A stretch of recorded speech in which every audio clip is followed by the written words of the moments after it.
aan. Toets. Okay. So, maar hy was nie skriftuurlik nie, so ons gaan nie dit afspreek.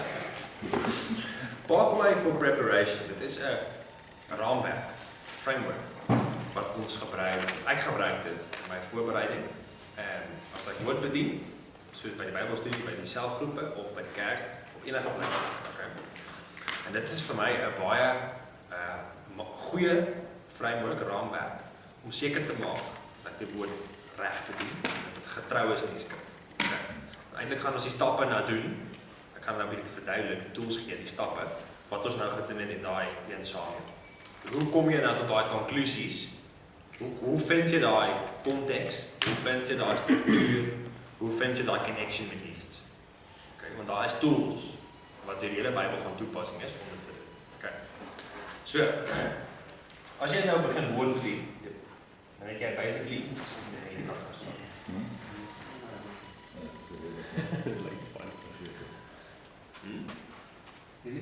Die nie in die boekie. Ja, dit is ja. So, dit is dalk, jy het dit dalk al gelees, maar ek dink dit is baie goed om teer te gaan. Ons kan dit bespreek. Jy het altyd 'n doel as jy nou 'n woord gaan bedien. Jy het jou teks, okay? Jy het vandag, dit is die mense met wie jy gaan deel. Okay? En as jy nou die woord gaan bedien, jou hoofdoel is dat die teks, die woord van God, 'n verskil gaan maak vandag in mense se harte. Ons is nie hier om net die mense die Bybel te deel en dit as 'n intellektuele of 'n akademiese, jy weet, ding vir hulle te gee. Dit is nie hoekom die Bybel geskryf is nie. Daar's mense wat studies maak van die Bybel en dit is fantasties. Maar ons doel is life transformation. Ons wil eers dat mense gered word en dat hulle op 'n proses van heiligmaking en van disippelskap kom. Dis hoekom ons die Bybel nog steeds deel, ook al is dit 'n baie ou boek. Dit het nog steeds daai impact in mense se lewens. Okay. Maar die gevaar van dit is dat wanneer ons begin by ons teks, ons begin met die woord van God, is dat ons baie keer so gaan. Dat ons gaan kyk, waar is die mense met wie ons wil deel? Wat is die probleem? Wat kan ek daaroor sê?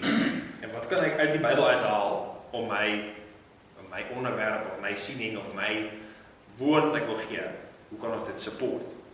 Verstaan? So as jy byvoorbeeld vir die mense wil leer, ja, God is lief vir jou. Baie basic. Gaan kyk in jou Bybel agterin, waar is die woord liefde?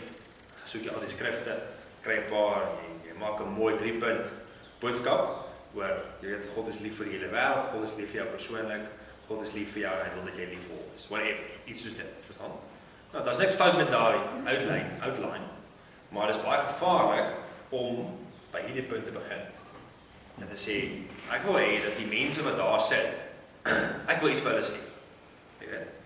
En ek weet, hulle gaan nie noodwendig vir my alles luister, as ek nie die Bybel quote nie. Jy weet, want ek is in 'n kerk. So, laat ek liewers die Bybel gebruik, andersins as ek in die moeilikheid op maandag gehad. En dat in die boekie wat ons gelees het, is daar 'n goeie quote. Dit is nou wel van 'n poet, so Christo, jy moet my nou verskoon. Maar die ou het dit geskryf baie lank terug en hy sê, some people use a lamppost, soos 'n lantaarnpaal. Hulle gebruik daai lamppost. En hulle sê, hulle gebruik daai lamppost soos in die Bybel. Hulle gebruik hom vir support, om aan vas te hou, in plaas van vir lig te skryf, illumination. In ander woorde, hulle sê, ek wil hierdie dinge vir julle sê, en julle moet so en so maak, en ja, en die Bybel sê dit daaroor. Jy weet, in plaas van hulle gaan sê, kom ons kyk, wat sê die Bybel? Jy weet, ons lees die stuk. Die les hieruit is dit. Jy weet, so jou beginpunt is dit. En hoekom is dit belangrik, en hoekom is dit eintlik 'n veilige manier, is omdat die woord van die Here is perfek. Die woord van die Here is waar die krag in is. Ons as mense kan baie oulike dinge uitdink. En ons kan self iets uitdink wat relevant is vir ons gehoor. Maar dit is nie wat ons wil doen. Ons wil life transformation. Ons wil mense bereik met die woord van God, met die evangelie. Dit moet ons hier uitkry. Okay. So, wat hulle sê in die kursus, en ek stem heeltemal saam daarmee, is die veiligste weg van die teks na vandag is die langste ompad. Okay, so ons gaan 'n ompad gaan ons 'n bietjie deurwerk. Okay, so wat ons doen, as jy nou begin met jou teks, nee, as jy wil eers verstaan Bybel is geskryf in die eerste plek, nie vir ons nie. Ons moet dit partykeer onthou. Die Bybel was daai tyd geskryf vir mense wat dit actually geleef het. Partykeer dink ons, nee, die Bybel is mos vir my. Dit is mos vir my geskryf. Ek kan dit uitvat. Maar dit is eintlik nie so. Die Bybel is geskryf vir mense van duisende jaar terug.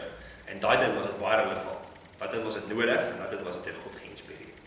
So as ons wil kyk wat beteken Maar God se plan was tog dat dit vir ons is. Natuurlik, maar wat ek wil sê is die daar's 'n oorspronkelijke betekenis, 'n oorspronkelijke intensie van die skrywer vir die mense wat gelees het. Ja. Ja. En dit beteken nie dit is nie nou van toepassing en relevant en deur God gegee, absoluut. Maar as ons nie kyk na wat dit daai tyd beteken het nie, dan mis ons baie keer die punt van wat die skrywer daai tyd bedoel het. Maak dit sin? Absoluut. Ja. So ek noem dit den. So hulle toe daai tyd. Okay. Nou daar's 'n proses om van jou teks, soos dit ons nou gedoen het, te gaan kyk na wat het dit vir daai mense daai tyd beteken. Wat het Paulus eintlik vir hulle gesê? Okay. Daar's 'n moeilike woord, ek gaan dit net doen, julle kan dit vergeet. Maar hulle noem dit exegesis. Ek weet nie of julle al ooit van daai woord gehoor het. Skielik. Exegesis. Dit beteken maar net jy ontleed die konteks. Jy probeer die konteks verstaan. En dan beteken jy kyk vir die konteks van jou stuk skrif. Sê maar jy vat nou 'n hoofstuk. Wat lees jy direk voor en na jou stuk skrif? Jy weet, soos dit ons nou dit gedoen het. Wat lees jy in die hele boek? En waar is ons in die hele geskiedenis van die Bybel? Jy weet, die Bybel of die boek waaruit jy preek is iewers in die Bybel. Okay? En dit is daar vir 'n rede. Okay, die Bybel is chronologies, obviously.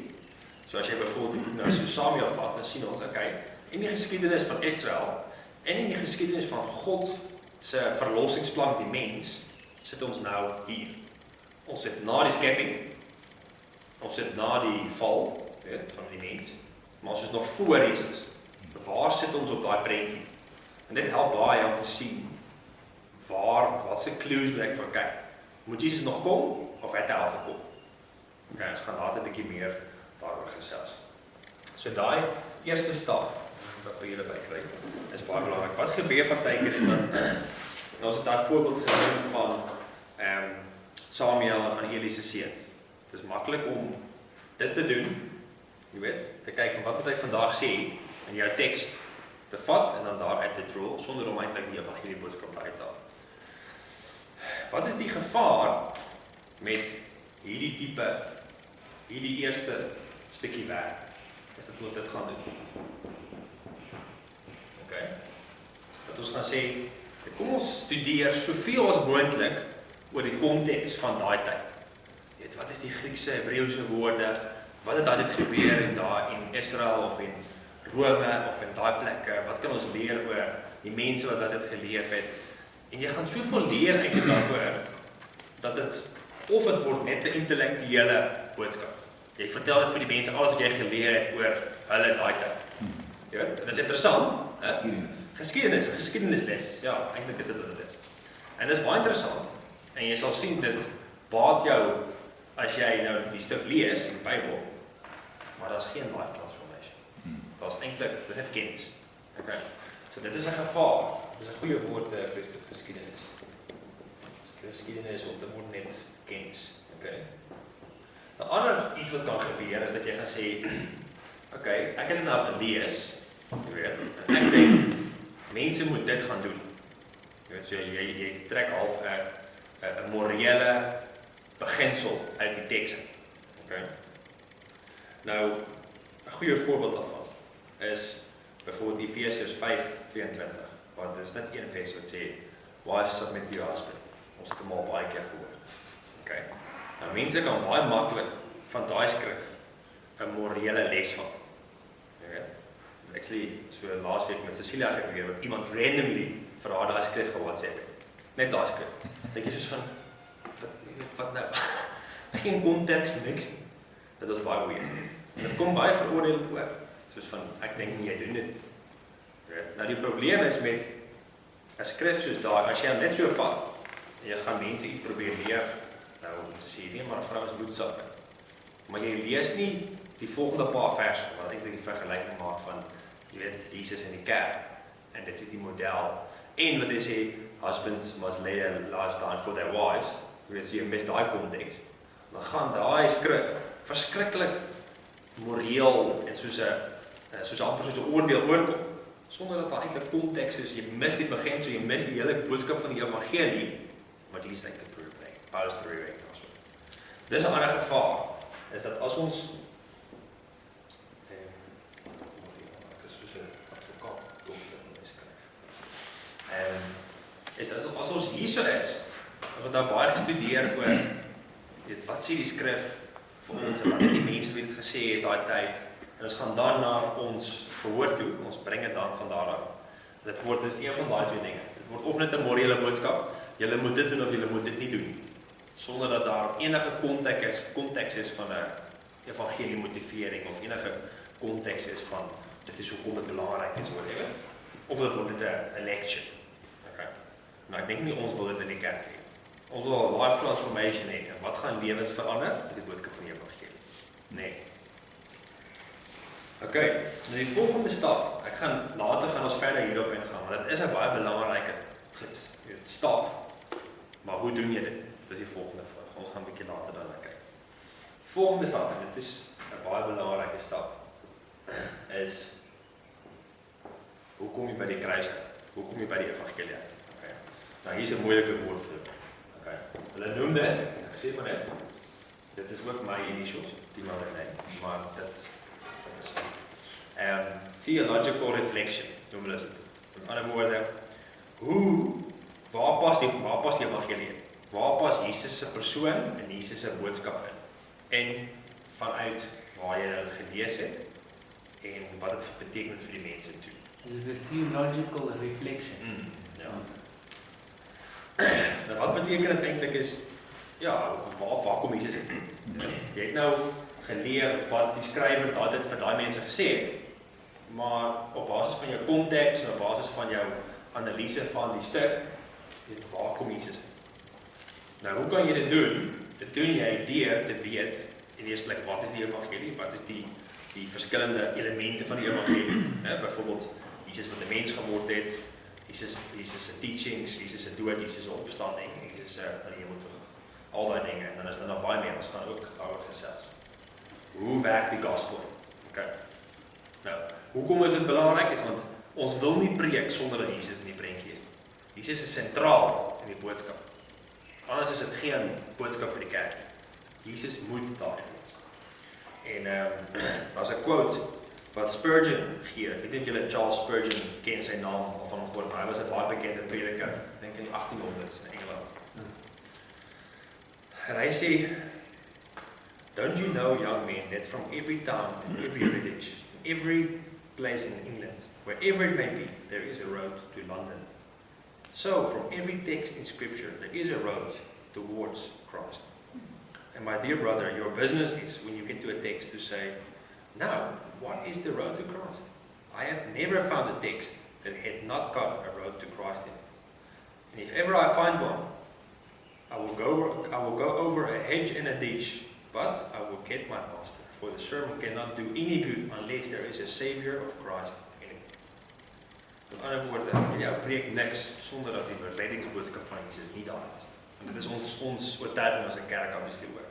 Ons wil nie iets preek sonder dat mense kan reageer. Of deur die eerste keer 'n keuse te maak vir verlossing, of om hulle lewe, jy weet, om weer 'n commitment te maak aan die Here, of te sê ek moet stop met hierdie ding want ek verstaan nie genade van God. Okay, dit is baie belangrik. Nou wat is die gevaar met as jy hierdie stap mis? So jy gaan direk van jou teks na Jesus toe. Die gevaar van dit is dat jy in enige teks net gaan soek vir random clues of cues na Jesus toe. Okay. En ons gaan 'n voorbeeld gebruik sodat julle kan sien wat ek bedoel. Josua 8 vers 29. Wie gaan hom vir ons lees?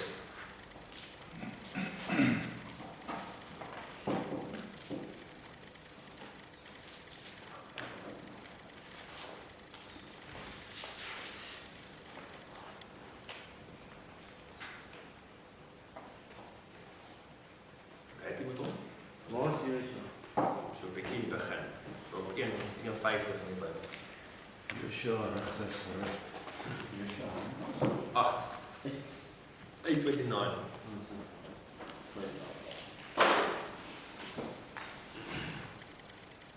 Net 5:29 hoor.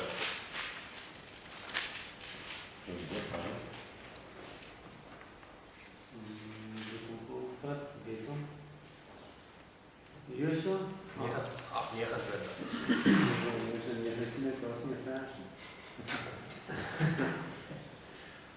Okay. He hanged on a tree until evening. At sunset, Joshua gave a command, and they took his body down from the tree and dumped it at the entrance of the city gate, and piled a great heap of stones over it that stands to this day. Ja. Jy het ooit daai skrif gelees. Ek lees nie een skrifgie sy nie. Ek kan nie konteks gee. Ja. So, wat se clues in hierdie skrif kan ons vinnige connection aan Jesus maak? Kom ons kyk. Ek dink amper soos die kruising. Soos die kruising. Daar's 'n koning, daar's 'n hang aan 'n boom. Hy hang daar tot die aand. Ek het hulle sy liggaam afgehaal en het hom onder 'n groot hoop stene, kan dit ook 'n graf noem miskien, gesit. En ja, dis mos Jesus. Klaar. Nee, maar lekker preek daai. Ja, maklik, nee. Wat se weergawe wat jy gelees het, wat se vertaling? Die King James met NIV, met Amplified by. Dan is die King James. Ek moet sê die NIV, die eerste sin, en dit het dan vir my geld, ek het gelees dat he impaled the body of the king of Ai. Ja. So dat was daarom Die hang met King of Ai on the tree. Ja. Dis nogal belangrik dat hy sê die King of Ai. Ek het die King of Ai gemis. maak jy nog meer Ek dink net daai amplified is amplified. Ja. Simplified. Genullified. Kom weer, ek wil nie die hakies lees nie. En dan mis ek baie keer tussen die hakies, want dit is so baie. Dit is baie hakies in die tussen die lyne. Waarom ook nie van Ai? Ai, nee. So, is Jesus nou die King of Ai, of die King of Ai is Jesus, of is dit maar net heeltemal uit konteks uit? Ai, ek weet nie. No relation. So jy sê, dit is wat hulle noem over spiritualizing. Enige simbole, enige iets wat jy kan sê, Jesus het dit ook gedoen, is outomaties is Jesus. Maar dit is obviously 'n bietjie te ver af. Okay. So ek dink hier is 'n goeie voorbeeld. Wat So ons Dr. sien. Spurgeon sê hy's deur 'n ditch en oor 'n whatever, hy het nou nie dit bedoel nie. Hy het nou nie dit bedoel toe hy sê hy's deur 'n ditch en deur 'n Presies. om by Jesus uit te kom. Wat gebeur nee, as ons hierdie doen? Ons gaan van die teks stryd, maar Jesus stryd aan die gospel. Dan vat ons alle geskiedenis weg uit die boodskap van die evangelie. Nou jy kan miskien dink, maar dis mos nou nie so erg nie, want die geskiedenis is baie lank terug en ons wil vandag wel ons 'n verandering sien. Maar dan mis ons die punt dat die evangelie is nie 'n storie. Dis gebaseer op actual feite wat gebeur het. Want wat sê Paulus? As Jesus nie regtig opgestaan het uit die dood het nie, dan is ons evangelie vir niks. So ons kan nie die geskiedenis, die feite van die geskiedenis kan ons nie weggooi om te sê, jy weet, ons hoef nie die geskiedenis meer te doen, want dit was vir daai mense gewees. Dis mos nou 'n bietjie die bal met die badwater uitgegooi. Ons moet besef, alles wat gebeur het in die Bybel, en toe julle weet het, maar het regtig gebeur, en dit het 'n impact, want dit is hoe God homself gaan manifesteer, en dit is hoe ons hom ken, en 'n mens moes sterf vir sonde, en 'n mens moes opstaan uit die dood, anders kan ons sondes nie vergewe word. Dit is hoekom dit belangrik is dat ons kan nie die geskiedenis en wat gebeur het, kan ons nie wegvat uit die analise en die begrip van 'n stuk teks. Okay. So dis 'n baie belangrike stap daar. Nou, as ons nou kyk na hierdie stap, né? Theological reflection. Hoe doen jy dit nou eintlik? Okay. Hoe kom jy nou op 'n punt waar jy dit doen? Kyk. So, ek wil 'n voorbeeld gee daarvan in Psalm 107. dit is nou Ou Testament, so dis dadelik 'n goeie voorbeeld. En ek steel sommer van een van my ou preke. Psalm 107.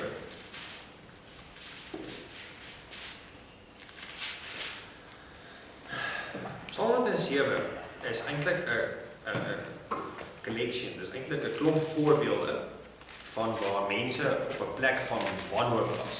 Okay, daar is so 4 of 5 voorbeelde waar mense op 'n plek was waar hulle deur hulle eie keuses op 'n plek was waar hulle uitgeroep het na God, of op 'n plek is waar God hulle gestraf het as gevolg van hulle sonde en hulle ongehoorsaamheid. Okay. So ons sien daai mense. En in elkeen van daai voorbeelde sien ons dat God sy arm uitstrek, dat God na hulle toe kom en sê, ek is hier, ek kom red jou. Ek kom en bied my redding aan met jou. Okay. Ek summarize dit nou baie vinnig, ek som dit nou baie vinnig op. Okay. Nou hierdie is 'n Ou Testamentiese psalm, so dit is poësie. Dit is moeilik om partykeer presies te sien wat is die punt van hierdie psalm. Jy weet. Maar as jy elkeen van daai stukkies gaan lees, dan sien jy daar's een tema wat deurkom. Dit is God is soewerein en hoe hy ons red. Okay. Nou dit het 'n direkte connection met die evangelie. Want ons sien Jesus het afgekom uit die hemel. Hy het gekom, ons het nie na hom toe gekom nie. Ons het nie gevra dat hy kom nie. Hy het gekom. Hy het ons kom red. En daai hele ding van God red ons. Ons kan nie onsself red nie. Dit was hy wat dit gedoen het op sy tyd, op sy manier. Okay. So dit is waar uit die teks uit sien jy hierdie ding terugkom van okay, God red die mense op sy manier, op sy tyd. God is soewerein en redding. En dit is waar jy die connection kan maak tussen wat daai dit geskryf is vir daai mense, wat daai dit vir die mense iets beteken het, wat vir vandag, jy weet, die evangelie bring. Okay, en dan obviously van daar af kan jy dit na vandag verder bring. Jy weet, as jy vir die mense kan vertel, God is soewerein en redding, jy weet, dan kan jy daar 'n toepassing vir vandag aan koppel. So, hoe beïnvloed die evangelie jou lewe? En dis hoekom ons sê, jy kan sien, dis nie 'n maklike pad nie. Wat baie werk om te doen. Maar die langste weg is die veiligste weg na die huis toe. Dis dalk 'n ompad, dit voel soos 'n ompad, maar jy wil seker maak dat jy nie hierdie fout maak nie. Dit is so gaan. Nee. Die ouens in die kursus gaan gebruik die voorbeeld van ouens wat skilder. Ek weet nie of julle iets weet van skilder nie, ek weet nie soveel daarvan nie. Maar jy kry basically 2 tipe skilderye. Een is 'n realistiese skildery, dis soos daai ene, wat nou die detail presies in het, jy weet. En die ander wat hulle noem impressionisties, so dit is seker al daarvan gehoor. Okay. Impressionisties is waar jy, sê maar ek maak 'n skildery van Dawie. Okay.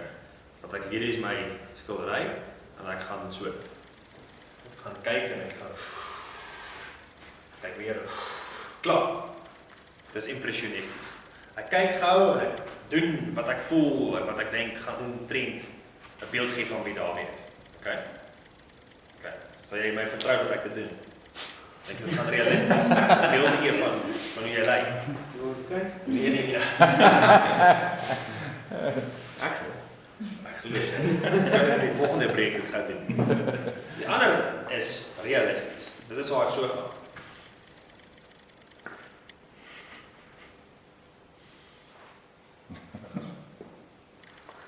Verstaan jy? Ja. Jy kyk 10 keer vir 1 streep. Een keer vir 1 streepie, die ander keer kyk jy 1 keer vir 10 streepies. Nou, wat is die manier wat ons wil toepas wanneer dit kom by ons Bybelstudie vir woordbediening? Is ons die hè? Nee, 10 keer kyk en Presies, 10 keer kyk, 1 woord diep of skryf of whatever. Want anders het ek baie vinnig op 'n punt waar jy gaan sê, ja, ek het hierdie gelees en hierdie woord jump vir my uit en ek kan nie sê daarvan maak, ek het 'n getuienis daarvan, ek het nog 'n keer 'n droom gedroom en ja, ek het 'n pret. Verstaan? En hoe baie keer doen ons dit actually? Veral as ons onder tydsdruk is. Jy weet, dit is 'n gevaar. As ons moet iets voorberei en ons is lief vir die mense, maar ons is eintlik nie getrou met die skrif ons leer. Jy weet, ons wil 'n realistiese beeld gee van wat die skrif sê, sodat die mense 'n realistiese beeld kry van wie God is. Okay.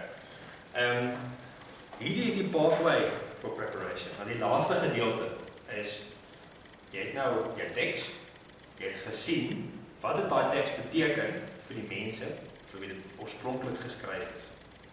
Okay. Maar jy stop nie daar nie. Jy gaan sê, okay, nou waar sien ek Jesus en die boodskap wat daai tyd geskryf is? Okay. Dis jou connection met Jesus en die evangelie.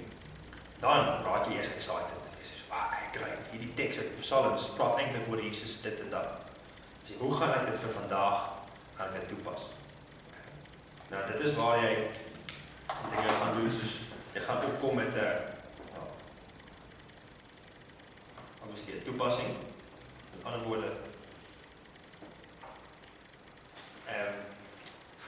jy wil nie hê dat mense net dit hoor, jy wil dat hulle iets daarmee doen. Ek dink ons doen dit oor die algemeen. Jy wil vir mense sê, prakties, wat kan jy doen met hierdie boodskap uit die woord uit? Wat jy ook doen is jy bou 'n argument. Okay. Want ons wil nie net vir mense ietsie vertel, ons wil hulle oortuig. Ons wil hulle oortuig dat dit wat die woord sê, waar is, en dat hulle lewens gaan verander, en dat dit die moeite werd is om Jesus te volg. Maar ons doen dit nie op basis van 'n emosionele, jy weet, speech nie, of ons doen dit nie met humor of sulke goedes nie. Ons doen dit op basis van die krag van die woord van God. As jy daar's baie van Paulus se preke en Handelinge. Dit is baie interessant om dit bietjie te gaan kyk. Maar hy bou 'n groot argument met redes en om hulle te oortuig. Stefanus doen dit ook. Hulle gaan van Genesis tot en met Jesus se tyd. Vertel hy vir die mense, dit is hoe dit gewerk het, dit is hoe God dit toegewerk het, so goed. Eintlik het God al die tyd na hierdie punt toegewerk. Verduidelik hy vir hulle. So hy bou 'n argument. Hy gee nie net vir hulle kennis en dan sê hy, okay, nou moet julle maar self kies wat julle daarmee doen. Hy sê nee, as gevolg van hierdie dinge, jy weet, is dit die moeite werd, moet julle Jesus volg, moet julle tot verlossing kom. Hy bou 'n argument. Okay. En dit duidelik van anders van Moses af. Presies, ja. Presies. En nou, wat obviously baie belangrik is, en dit is eintlik iets wat jy die hele tyd moet doen, is om te bid. Nee. Want jy kan op hierdie punt kom en sê maar ek preek in ons gemeente of ek preek in 'n NG Kerk of ek preek aan 'n klomp tieners. My konklusie hier gaan hopelik dieselfde wees. Maar die mense met wie ek dit gaan deel gaan anders wees. So hoe jy dit gaan bring wat hulle nodig het, wat hulle moet hoor. En hoe jy jou punt gaan maak. Wat se voorbeelde gaan jy gebruik? Jy weet wat se introduksie gaan jy gebruik? Hoe gaan jy met die mense connect? Dit is waar jy absoluut die Heilige Gees nodig het. Jy weet, ons is nie opgelei as public speakers nie. Jy weet, 'n party van ons het dalk meer van 'n dit kom meer natuurlik vir party van ons as ander om voor 'n groep mense te staan en met mense te connect. Party mense is van hulle self gemaklik daarmee of kan maklike grappies maak whatever. Vir party mense is dit hulle grootste nagmerrie. Maar hulle het nog steeds 'n liefde vir die woord. Weet hoe connect jy daai boodskap met jou gehoor, met jou audience. En dis hoekom dit baie belangrik is. As ons bid dat die Here ons insig gee. Jy weet, om die woord te begryp en te verstaan, maar ook hoe bring ons dit vir ons gehoor, dat nie oor die koppe gaan.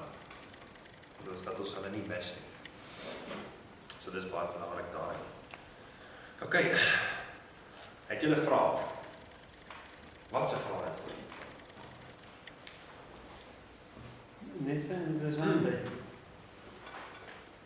As ons nou, kom ek sê maar my preek, dan nie ander mense, hoe met so agtergrond, jy het 'n bietjie meer kennis dan, hoe sal my preek vergelyk met dit?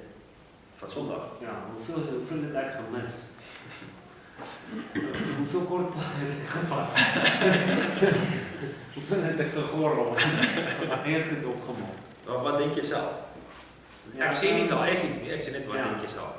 Ek sal my mooi sit en kyk, dit kom nie net natuurlik om dit te identifiseer. Dit is moeilik. Gewonder of dit dalk 'n punt is wat jy al reeds geïdentifiseer het. En mens kan sien. Ja, seker, wat ek nog kan onthou, is, kyk wat jy gedoen het, is jy het eintlik begin met vandag. Jy weet, in jou preek. Wat ek dink is altyd baie goed. Jy het met die mense connect. En vir die mense 3 vrae, of eintlik 3 scenario's gegee. Jy weet, 4, dankie, ja. Weet, soos van, jy is 'n Christen, maar jy sondig nog steeds, en 'n paar van sulke scenario's. Mense kan daarmee relate, dit is baie goed. So jy het jou audience, jou gehoor, jy ken hulle, jy het met hulle geconnect. Okay. Toe het jy hierdie gedoen. Toe het jy gesê 'n bietjie verduidelik, hierdie stuk uit Romeine pas so in en wat kom daar voor?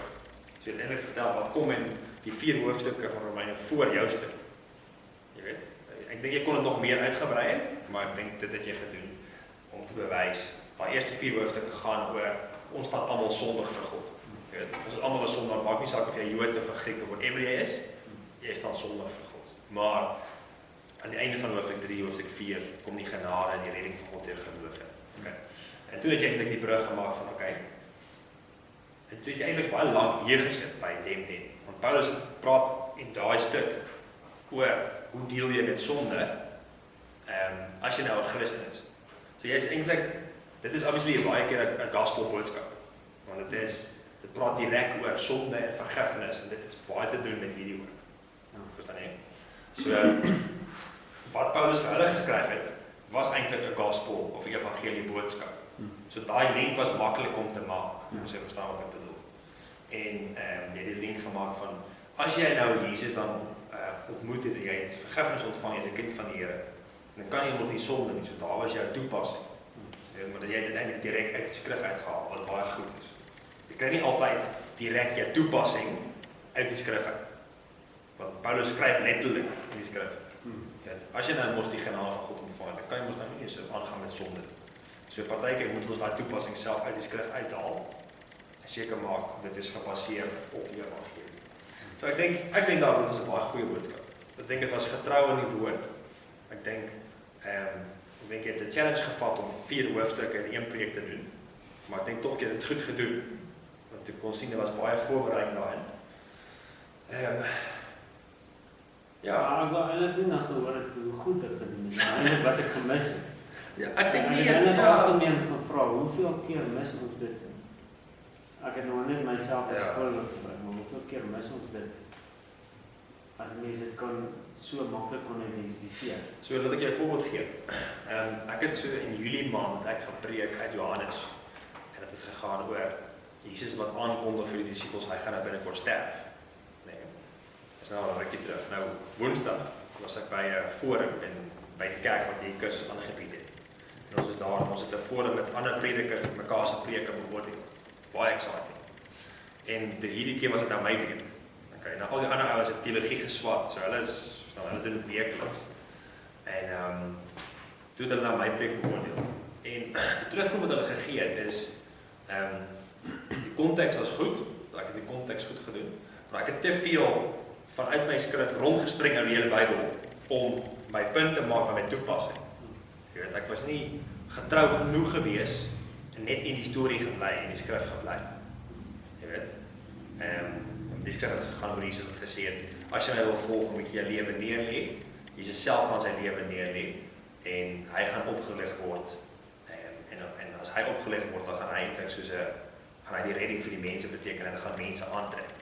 Okay. Nou daar's baie toepassings wat my daar uit kan haal. Jy weet. Maar hulle het gesê die toepassings by hulle self was nie verkeerd nie, maar ek het hulle te veel gaan soek nog en te veel gaan probeer support met ander skrifte uit die Bybel, terwyl ek moes eintlik binne die skrif gebly het. Binne daai storie. Ja, binne daai storie. Ja, presies. Want dan kan jy eintlik sê in die skrif is daar al klaar 5 redene hoekom Jesus moes sterf.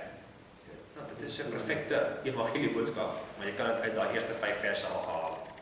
Jy weet, sonder om baie ander skrifte by te haal om die punt wat ek gedink het was daar, dit te probeer bewys met ander skrifte. Jy weet, dit was dalk oorbodig geweest. So ek dink hoe ek gewoonlik hierdie 3 stappe vat. Ek vat hulle nie altyd 1 2 3 na mekaar nie, chronologies nie. Maar jy moet seker maak jy vat hulle almal. En veral as jy 'n stuk skrif lees waarin die evangelie al gepreek word, jy weet dit gebeur baie keer in Handelinge of in die Nuwe Testament of Jesus se die Gospels. Dan kry jy baie vinnig hierdie stuk. dan moet jy versigtig wees om te vinnig te jump. Jy moet eers hierdie doen. Andersins dan kan jy te vinnig jump en jy mis die konteks van daai tyd en dit dalk iets anders beteken. Maar daai ding is harde werk. Dit is harde werk, maar ek moet sê dit is exciting. Want as jy begin hierdie doen en jy hou in jou gedagte, hou jy die evangelie dan op 'n tyd, dan is dit soos van jy stoei in hierdie donkerte en jy is soos van ek verstaan nie wat aangaan nie. Die Here gee vir my insig en dan gee jy dan gaan jy lig aan. Dit is wow. Nou sien ek die hele prentjie kom bymekaar uit. God doen 'n massive werk. Verstaan my en sy reddingsplan. En as jy dit begin sien, as jy hier kom die lig aan, dan sien jy dit. Dit is baie exciting. En dit help jou om dan getrou die skrif te bring, soos wat dit bedoel is, sonder om te compromise op die evangelie. Ja. Okay. Ander vrae nog daaroor? Kan ons aanbeweeg? You can move on. Silence is golden. Okay. Volgende dan is, ons gaan 'n bietjie meer inzoom op hierdie gedeelte. Okay. Hoe gaan ons verstaan wat hy skryf vir daai tyd, vir daai mense bedoel het? Okay. En hier kom dit raak dit meer prakties. Okay. So dit is jou konteks, hoe vind jy nou die main idea? Okay. Ons gaan sommer dadelik na die voorbeeld toespring wat hierdie prentjie gee.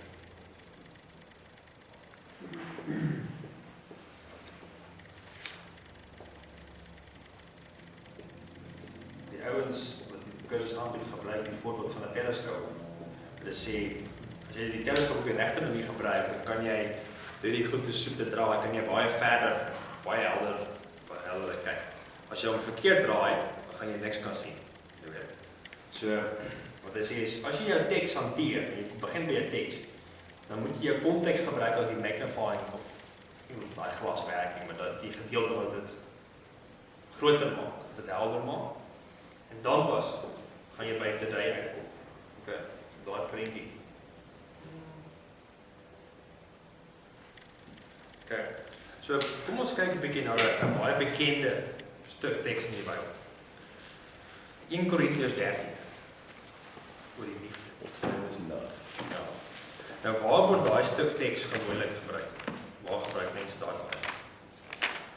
Troues, presies. Huwelikseminare. Jy weet, enige sulke plek. Ons gaan nie die hele stuk lees nie, want julle ken dit. Julle is almal getroud. Julle het almal al 'n keer op julle troue gehoor. En julle ken dit. Okay. Daar's twee tipe kontekste wat ek nou wil kyk rondom hierdie skrif. Okay. Die eerste is wat hulle noem die literêre konteks. Okay. Dis net 'n moeilike woord om te sê wat is die stuk skrif voor en na jou skrif. Okay. So dit is obviously sê maar hoofstuk 12 en hoofstuk 14. 12 kom voor, 14 kom na hoofstuk 13. Okay. Ons gaan nie nou die hele stuk lees nie, dis nie tyd daarvoor. Maar wat ek eintlik met julle wil deel is, hoe kan ons leer uit die konteks en hoe kan ons daar die main idea, die meaning kry, deur die konteks goed te bestudeer. Okay. So kom ons lees hoofstuk 12 vers 1. 1 Korintiërs 12 vers 1. Ek sal dit sommer vir ons lees hierso. So dit kom na hoofstuk 11, miskien, waarin Paulus geskryf het oor die nagmaal. Ons het al baie keer gelees. Jy kan een van Korintiërs 11, die nagmaal. Okay. Hoofstuk 12 vers 1. Now, about spiritual gifts, brothers, I do not want you to be ignorant. Okay, vers 12 vers 1. So, waaroor gaan Paulus nou praat? Oor spiritual gifts, presies. Okay. So, belangrik. Nou, hoofstuk 12 vers 31. Wat is dit? But eagerly desire the greater gifts. Okay, in ander woorde, hy praat nog steeds oor gawes. Okay. Dan hoofstuk 13 vers 1 tot 3.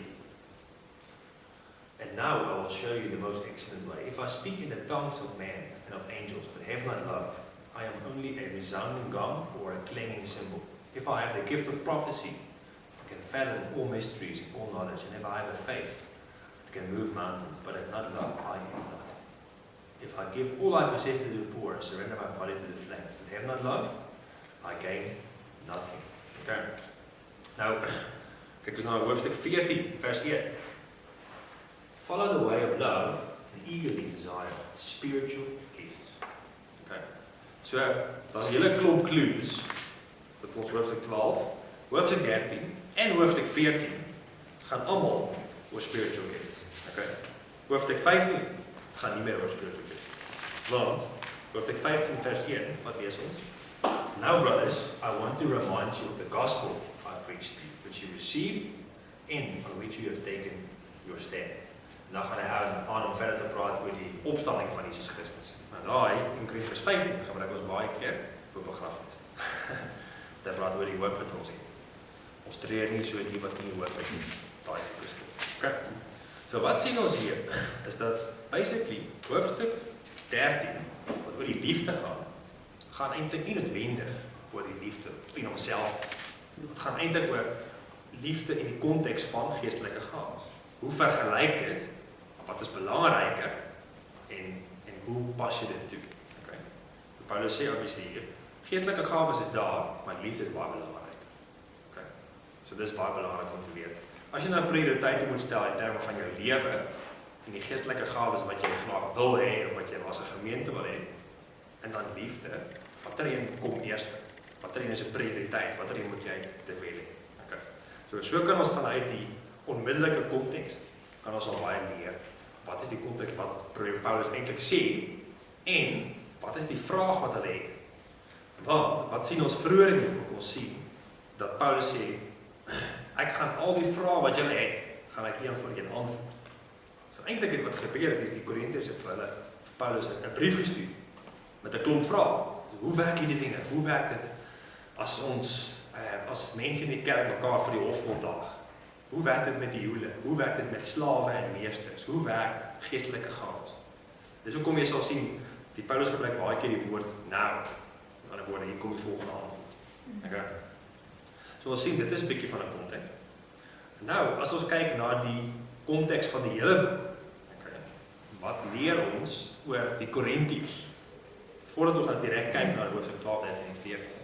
Wat kan ons leer oor die Korintiërs? Wie hulle was, wat hulle gedoen het, wat moontlik fout was, hoekom Paulus hierdie brief moes skryf.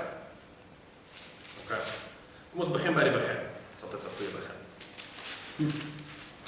1 Korintiërs 1 vers 4 tot 7. So dit is nadat Paulus sy introduksie gedoen het. Sê hy, I always thank God for you. Wat is introduksie? Soos die begin. Inleiding. Ag, sorry. Ken julle die nou? Ja, presies. En nie in Afrikaans. Regtig? Sure. Jy kry 'n induksie. Ek weet van dit, maar dis anders. Okay. Inleiding, na die inleiding. Ja. I always thank God for you because of His grace given you in Christ Jesus. For in Him you have been enriched in every way in all your speaking and in all your knowledge, because our testimony about Christ was confirmed in you. Therefore, you do not lack any spiritual gifts as you eagerly wait for our Lord Jesus Christ to be revealed. So wat sê Paulus eintlik hier? Hy sê, julle is loaded. Julle het al die geestelike gawes wat julle nodig het. Julle het genoeg. Julle kom niks tekort. Hy sê, you do not lack any spiritual gifts. En as ons praat van spiritual gifts, jy praat oor dieselfde spiritual gifts wat hy oor praat in 12 en 14, profesie, tale en daai tipe goeds. Okay. So in ander woorde, ons verstaan, hierdie kerk het iets van God ontvang. Hulle is vol van die geestelike gawes. Okay, maar wat gebeur as ons lees, as ons aanhou lees, dan sien ons daar's 'n paar dinge wat fout is. Kom ons lees hoofstuk 3 vers 1. Die opskrif is on divisions in the church. Brothers, I could not address you as spiritual, but as worldly, mere infants in Christ. I gave you milk, not solid food, if you were not ready for it. Indeed, you are still not ready, You are still worldly, for since there is jealousy and quarreling among you, are you not worldly? Are you not acting like mere men? En dan praat hy verder oor die een wat sê, ek volg Paulus, die ander sê, ek volg Apollos. En Paulus sê, julle is vol van die gawes van die Gees. Hy sê, julle wag vir Jesus om terug te kom. Maar ek kan julle nog nie eers benader as volwasse Christen. Julle is nog spiritually immature, julle is nog soos kinders, julle het nog melk nodig. Verstaan? Wanneer gaan julle 'n volgende stap sit? Wanneer gaan julle opgroei? Lees ons 4 vers 18. Some of you have become arrogant, as if I will come to you very soon. So in ander woorde, daar is arrogansie by die Korintiërs. Nou jy kan jou indink, as hulle weet, hulle is vol van die geestelike gawes, dat hulle arrogant kan word. Van dit. Miskien was dit vers nou. 4:18. Opgeblaas. Ja. Lekker Afrikaans. Dan 5 vers 1 en 2. It is actually reported that there is sexual immorality among you, and of a kind that does not occur even among pagans. A man has his father's wife. And you are proud, uitroepteken. Shouldn't you rather have been filled with grief, have been put out of your fellowship, the man who did this? So daar is geen konsekwensie vir die sonde van daai persoon in die gemeente nie. Hulle is trots, sê dit. So hulle het geen begrip wat dit beteken om spiritually mature te wees en om die Here te dien en met sonde te deel. So hierdie kerk is loaded. Hulle het die volle pakket gekry van geestelike gawes. En tog is hulle harte absoluut kinderagtig. Hulle deel nie met sonde nie. Hulle is trots, hulle is arrogant. En nou maar sure. Kom ons sit 'n bietjie 'n stapie terug. Kom ons kyk weer na 1 Korintiërs 13. Wat sê hy daar?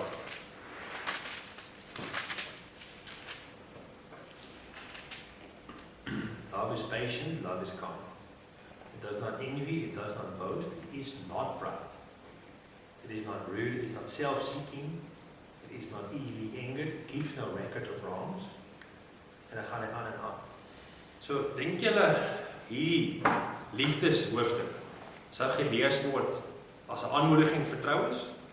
Of dis actually Paulus wat hulle teregwys, wat hulle rebuke en sê, julle verstaan nie wat geestelike maturity beteken. Liefde van God, soos wat God dit bedoel, is al die dinge wat julle nie doen nie. En liefde is nie wat julle wel doen nie. Verstaan jy? So daar's baie clues wat ons lees in die skrif, in die boek van Korintiërs, wat beskryf wat is die staat van die Korintiese kerk. En Paulus vat hulle aan en sê, dit wat julle doen, ook al is julle so vol van julleself, julle verstaan nie wat dit beteken om die Here te dien. Julle verstaan nie wat dit beteken om spiritually mature te wees. Julle moet denk aan die liefde van God is so en so en so en so. En dit is presies wat julle almal nie doen. Verstaan jy? En wat interessant is dan, nadat hy hierdie ding gedoen het, hy gee instruksies oor hoe gebruik jy geestelike gawes, wat is die grootste, eintlik die hoogste standaard van geestelike volwassenheid, wat aan die liefde van God is. En dan, hoofstuk 15, dan gaan hy aan, hy begin weer die gospel verder preach. In ander woorde, kom ons gaan back to basics. Julle verstaan nie eintlik wat dit beteken om geestelik volwasse te wees, kom ons begin weer by die evangelie. Okay. So dit gee jou 'n ander insig in my prentjies weg. As jy daai pathway to preparation onthou, daai raamwerk. Hoekom het Paulus hierdie brief vir hulle toe geskryf? Dit was nie om te sê vir hulle die liefde is die beste nie. Dit was om hulle te rebuke, dus om te sê, julle verstaan nie wat dit beteken om geestelik volwasse te wees. Dit is wat dit beteken om geestelik volwasse te wees. Okay. So dit help nogal baie om te begin verstaan vir wie is hierdie brief geskryf? Wat gaan aan in daai gemeente? Jy weet. En hoe kan dit my help om begrip te kry vir 'n stuk skrif in hierdie brief? As jy nou lees, so 'n boek deurlees, ek gaan nou deurlees, ek gaan nie daai mens maak nie. Ek koop baie bietjie in die Bible app het so sulke video's wat wys, waar jy seksies van die boeke. Ja. Hulle vertel hom, so en daaruit amper as ek dit kyk, dan kan ek link Ja. mens maak. Maar as ek homself lees, dit vat my so lank, dat ek die draad van die storie basis Ja. Ek kan nie na links maak. Mm. Is daar 'n tool wat jy op 'n manier hoe jy dit amper kan help? Ek sien wat jy dan gedoen het is, een van die goedes is jy die eerste vers van die hoofstuk gevat en die laaste vers en 'n bietjie daar probeer uitfigure waaroor gaan. Ja.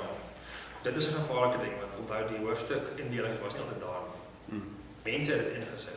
Ja, dit is helpvol, dit help, maar dit is nie altyd reg. Ja. Ja, ek dink daar net om hom te antwoord, mens moet eintlik die storie probeer lees asof jy hom nog nooit gehoor het. Presies. En in een go. Ja. So jy lees die hele boek of die hele storie in een keer. Nou, Weer wat? 'n perspektief weer. Ja. Wat jy sal sien is so jy kry konteks en ek gaan nou jou vraag antwoord is die volgende stuk. Daar is tools om dit te doen. So jou struktuur wat ons nou 'n bietjie oor gepraat aan die begin help jou. Like byvoorbeeld hierso, hy gebruik daai woord nou. Dit is al soos 'n break. Jy weet, as hy daai woord nou gebruik, dan weet jy, okay, hier kom iets nuuts. Of hy gaan 'n nuwe onderwerp vat, of hy gaan sy argument wat hy nou gehad het, gaan hy verder ontwikkel. Jy kry baie sulke woorde in die skrif.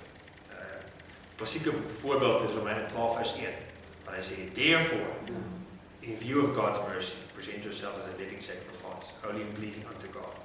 Daai woord therefore is eintlik daar om te connect met die vorige 11 hoofstukke, waarin Paulus die hele evangelie uiteengesit het en gesê het, op basis van hierdie ongelooflike evangelie, hoofstuk 12 vers 1, nou moet julle lewens meer lê vir die Here. So dit help nogal om te sien waar is daar 'n breek in die skrif, waar kom daar iets nuuts, en dit help jou om te sien wat is die argument wat ontwikkel word, om 'n bietjie van 'n idee te kry, hoe is hierdie boek uiteengesit, hoe is hierdie brief uiteengesit, hoe is hierdie storie uiteengesit. Maar dit vat oefening. So as jy 'n bietjie oorweldig voel, dan is dit normaal. Ek voel nog steeds oorweldig. Dit vat my tyd om dit te doen. Maar cues wat ek gebruik is, ek gebruik herhalende woorde. Soos byvoorbeeld in die Korintiërs, die woord spiritual gifts kom baie terug as jy die brief deel lees. Jy weet. En daar's natuurlik beskrywings. Want Paulus hier, hy sê, julle is so en so en so. So dit help jou om te sien, okay, dit is hoe dit is. Dit is die konteks waarin hierdie brief daar voorgelees gaan word. Jy kan jy dink, Paulus het 'n brief gestuur, die mense lees dit voor en Paulus sê in die brief, julle is trots, julle is arrogant, verstaan, dit gaan lekker daar ontvang word. Ja, dit gaan soos 'n bombshell lyn. Maar dit is die konteks waarin dit geskryf word. So partyke hoef jy nie altyd te soek wat is presies, of jy hoef nie geskiedenisboeke te lees of whatever. Partyke is daar cues, is letterlik daar in die skrif. En as jy hom lees, en jy lees hom nie om te sien, nie om, jy weet, na hiernatoe te kyk nie, om te kyk wat is die storie? Wat het gebeur? Weet, net te sê, wat het gebeur? Wat het gebeur? Waar is die storie? Waar speel dit af? Wie is die hoofpersone? Wat is die tema's? Wat se woorde word baie herhaal? Sulke tipe goeders.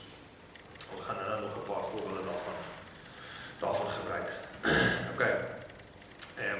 Kom ons doen dit sommer nou. Ons gaan verder en dan gaan ons na struktuur kyk. Okay, so as jy kyk na die struktuur van 'n stuk teks, gaan jy baie keer sien wat is eintlik die punt van die teks. Okay. Kom ons gaan na Psalm 1 toe.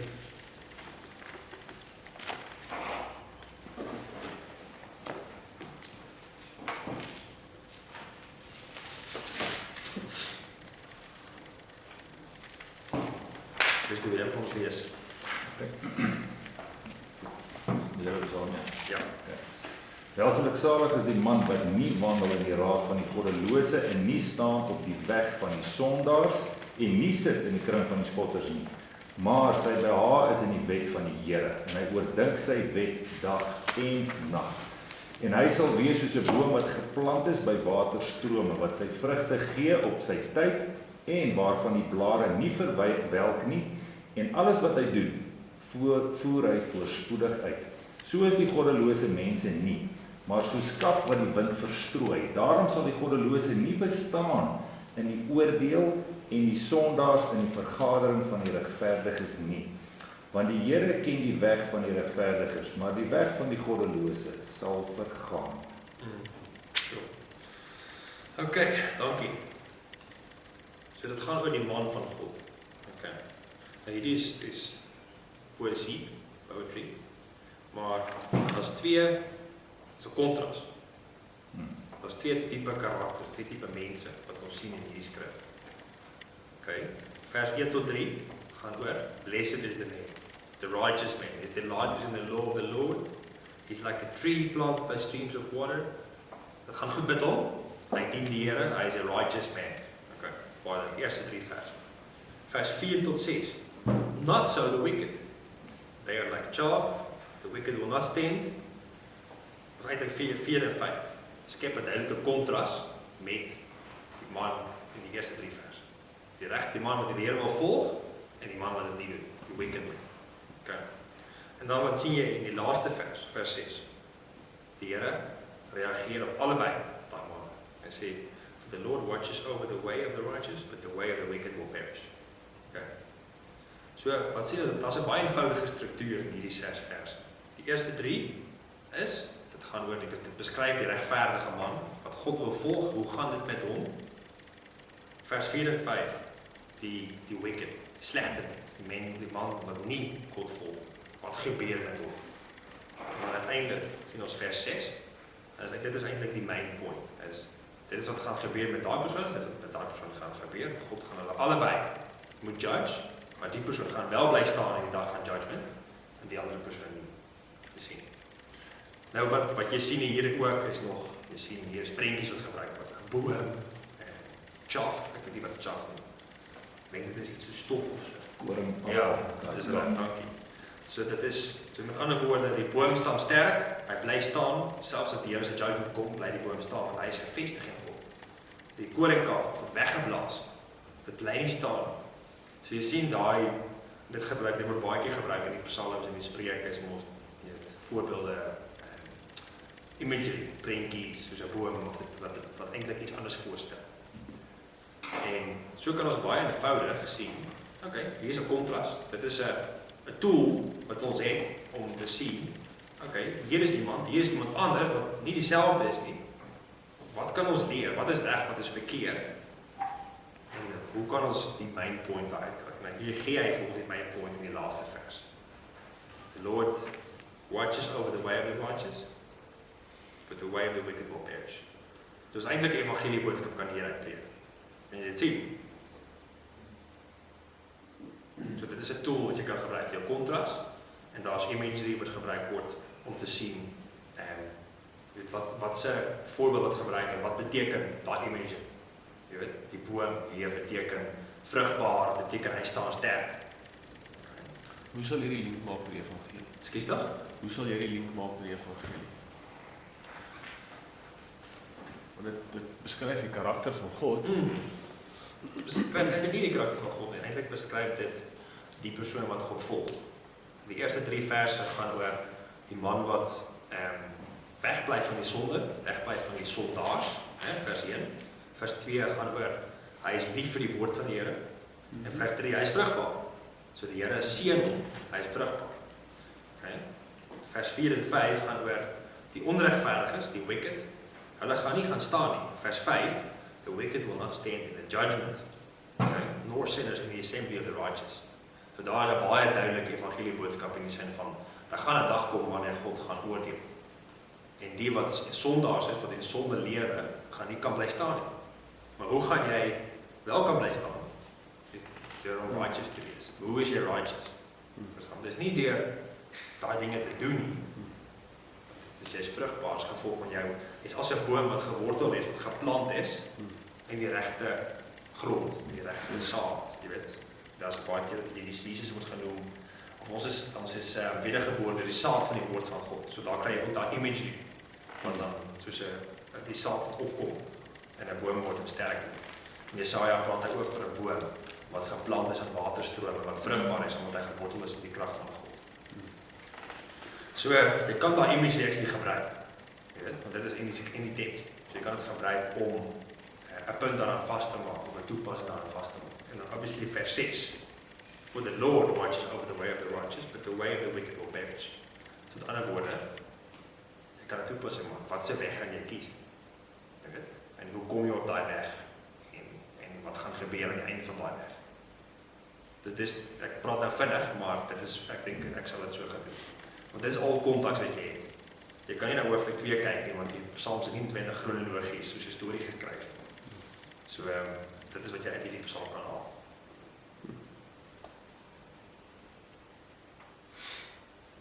Okay, so daar's 'n tool wat jy kan gebruik. Kontras, imagery. En Dit was 'n maklike preek. Nou doen weer oop. Daar is hoop. Daar is hoop. Kom ons doen sommer 'n moeilike een nou. Nee, kom man. Ja, ek sal later vir jou vra wat is daai 3 dis die stories, dit is poetry en discourse. Ja, ek gaan nou discourse hanteer. Net op kinders moet weet wat sê is die maklikste. Ja. Stories is oor die algemeen die maklikste want gewoonlik as daar 'n storie is dan is dit maklik om uit te preek want jy hoef eintlik die storielyn te volg. En daar's gewoonlik is daar in die storielyn is daar wat ons nou gedoen het. Daar is 'n begin. Hoe was dit aan die begin? Wat het gebeur? Wat het verander? Nou gewoonlik is dit wat God gedoen het. En wat is die nuwe realiteit? En daai ding wat God gedoen het, dit moet jy gewoonlik koppel aan die evangelie boodskap op 'n manier. So dit is hoekom 'n storie makliker is en dit is ook makliker vir die mense om na te luister. Jy weet? Ja. Kom ons doen 'n bietjie storie. 1 Samuel 21. Ek gaan nie heeltemal lees nie, dit is te veel. Maar ek wil net 'n voorbeeld gee van 'n manier hoe jy kan sien dat daar 'n struktuur is en hoe jy dinge met mekaar kan vergelyk om 'n punt daar uit te kry. Okay. Dit is die storie toe Dawid saam met sy manne moes vlug vir Saulus, vir koning Saul. Okay, julle onthou miskien van die storie. Hy is gevlug nadat hy saam met Jonathan gesit het en Jonathan het gesê jy moet liewer vlug want koning Saul weet dit. Wat gaan doen Dawid toe? Hy gaan na 'n stad toe. Okay. En wat doen hy daar? Hy gaan na die priester toe om te vra vir kos. Hy bly in die woestyn. Hy gaan na die priester toe en die priester is goed vir hom. So wat sien ons hier? Dawid het na die stad Nob toe gegaan. Dis in vers 1 hoofstuk 21. Hy gaan so toe, praat met die priester gee vir hom kos, hy gee vir hom die swaard waarmee hy Goliat destyds sy kop afgehak het. En dis wat gebeur. Okay. Nou gaan ons na vers 10 toe. Daai swaard is actually ons Goliat se swaard. Presies, massive swaard. So Dawid kry die swaard in die kop. Maar vers 10 sien ons ja nee. Vers 10, that day David fled from Saul and went to Achish, king of Gath. So met ander woorde, volgende scene in die storie. Hy is nie meer nou in Nob nie, hy is nou in Gath. Hy is nou op 'n ander plek. Okay. Wat gebeur daar is, hy gaan na die koning van Gath en daar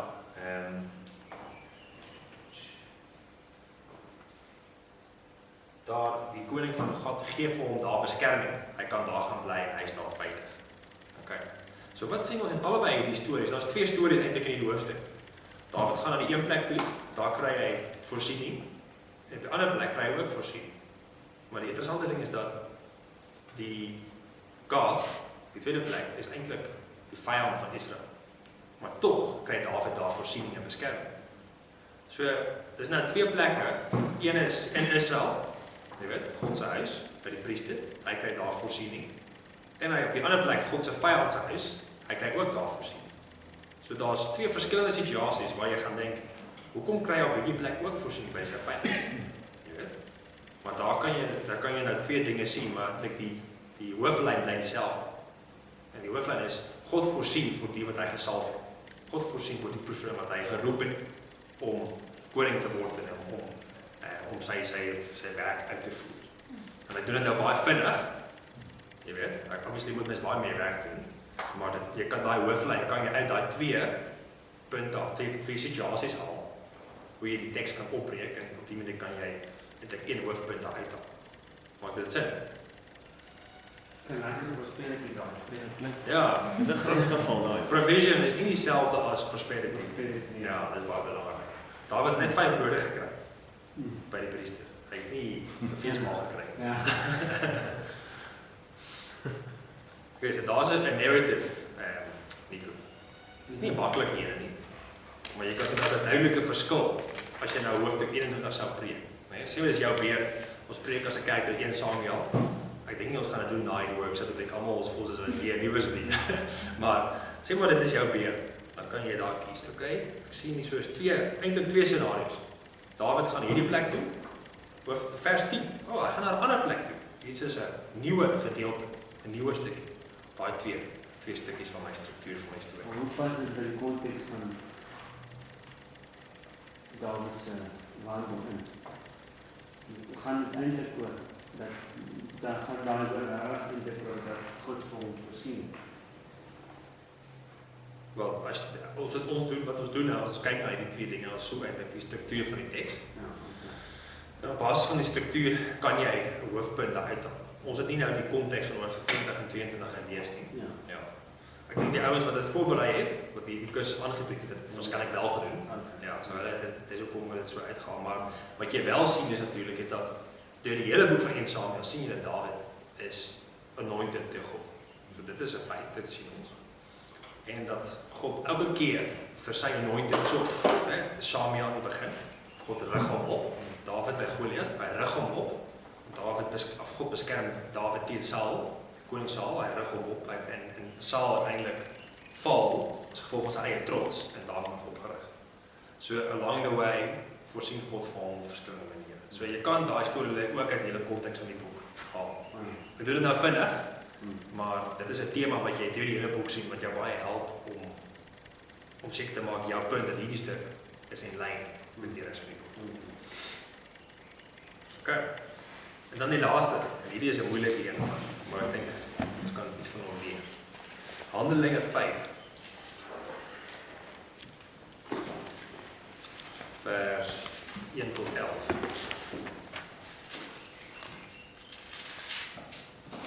Bernard, wil jy nie vir ons lees nie?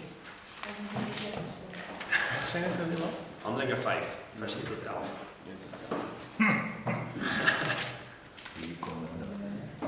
Dit is jou preek ons vir volgende week. Nee, ek weet nie wat om praat.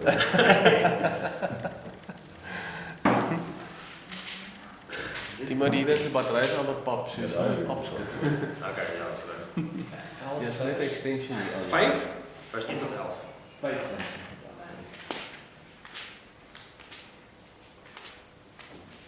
Hierdie is 'n lekker storie met die kinders te deel ook. Dat is die Handelinge. Acts. Acts 5 verse 1 to 11. Now a man named Ananias, together with his wife Sapphira, also sold a piece of property. With his wife's full knowledge, he kept back part of the money for himself, but brought the rest and put it at the apostles' feet. Then Peter said, Ananias, how is it that Satan has so filled your heart that you have lied to the Holy Spirit and have kept for yourself some of the money you have received for the land? Did it not belong to you before it was sold? And after it was sold, wasn't the money at your disposal? What made you think of doing such a thing? You have not lied just to human beings, but to God. When Ananias heard this, he fell down and died. A great fear seized all who heard what had happened. Then some young men came forward, wrapped up his body, and carried him out and buried him. About 3 hours later, his wife came in, not knowing what had happened. Peter asked her, Tell me, is this the price you and Ananias got for the land? Yes, she said, this is the price. Peter said to her, How could you conspire to test the Spirit of the Lord? Listen, the feet of the men who buried your husband are at the door, and they will carry you out also. At that moment she fell down at his feet and died. Then the young man came in, and finding her dead, carried her out and buried her beside her husband.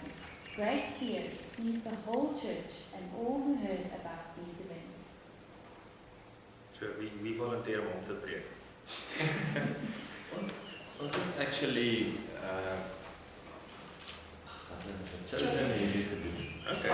En ons het die storie gebruik en ons het soos 'n game show met maar die les wat ons hier uit gekry het is 2 als karaktereienskappe my boodskap oorgekom en is baie vinnig as vir die kids wil geleer het, you can't hide anything from God. So ons het gegaan op Wat So hy it cannot be deceived. ja, hy cannot be deceived, maar as hy twee van sy karakter eienskappe basies is wat Omnipotent. omnipotent en En omniscient. Bedoelende dat hy is almagtig Ja. en hy is alwetend en hy cannot be deceived. Okay. Yes. Wel, ek sê, dit is absoluut waar. Kom ons kyk na die struktuur van die teks, okay. So dit help. So, hierdie is eintlik 'n diskurs, 'n gesprek tussen Petrus en Ananias en Safira, en dis 'n bietjie van 'n storie ook. Dis albei eintlik. Okay. So jy kan sien, ek dink hierdie gaan baie help. As ons die storie 'n stukkie moet opdeel, hoe sal jy dit opdeel? Wat se stukkies is daar? So ons kyk na die eerste stukkie. Okay. Ananias, hy het sy grond verkoop. Geweet, hulle gee geld vir die kerk, maar nie alles nie. Toe kom Ananias, hy kom na die kerk toe, of hy gee die geld. Okay. Dan sê Petrus, hoe kan dit wees dat die Satan jou hart so gevul het en dat jy teen die Heilige Gees gelieg het, dat jy party van dit vir jouself gehou het. En ja, by Petrus rebuke hom, hy sê, you have not lied to men, but to God. Okay. Dit is wat Petrus wil sê. So hier is 'n massiewe konflik. Verstaan? Petrus konfront hom en sê, jy het dit gedoen. Verstaan? So hier is 'n groot konflik. Okay. Wat sien ons dan? Vers 5 of vers 6. Okay. Daar's dit. Daar's 'n straf van God. Dis 'n konsekwens. God straf Ananias. En daar's fear by die mense. Wat sê hier? Great fear, vers 5. Great fear seized all who heard what had happened. Jy kan nie inne. Dis nie 'n bepaalde seeker sensitive church daai nie. Jy weet, mense wat daai kom en wat nie heeltemal heilig is nie, gaan dood. Dit is nie 'n tipe kerk wat jy sou sê kom saam met my Sondag kerk toe. Vers 7. Kom sy vrou. Wat interessant is, hy sê wat 3 hours later, so dit vir 3 ure kerk gaan. Interessant, hè? Sy vrou kom in, sy het nie geweet wat gebeur het nie. Petrus sê vir haar, is hierdie die prys wat jy die land vir verkoop het? Sy sê ja. Toe sê Petrus, hoe kan jy ook teen God se gees testify? Hoe kan jy sy gees toets? Sê kyk, jy hoor die voete van die man wat jou man begrawe het. Hulle kom om jou te kom haal. So weer eens het daar 'n konflik. Petrus konfronteer haar ook. Vers 7. Vers 7 en tot 9. Vers 10, sy gaan dood. Die manne vat haar weg. Vers 11. Great fear seized the whole church and all who heard about these events. So eintlik sien ons in vers 4 is konflik. Dan 5 en 6 was death. Is 'n straf. Was fear by die gemeente. 7 tot 9, weer konflik, maar nou met sy vrou. Okay, maar dieselfde gebeur het. Sy word gekonfronteer en word gekonfronteer. Dan 10 tot 11, weer. Dat death, en dat is fear in die gemeente. Kan jy die struktuur sien? Herhaling van die konflik, herhaling van die gevolge. Okay. So, op basis van hierdie,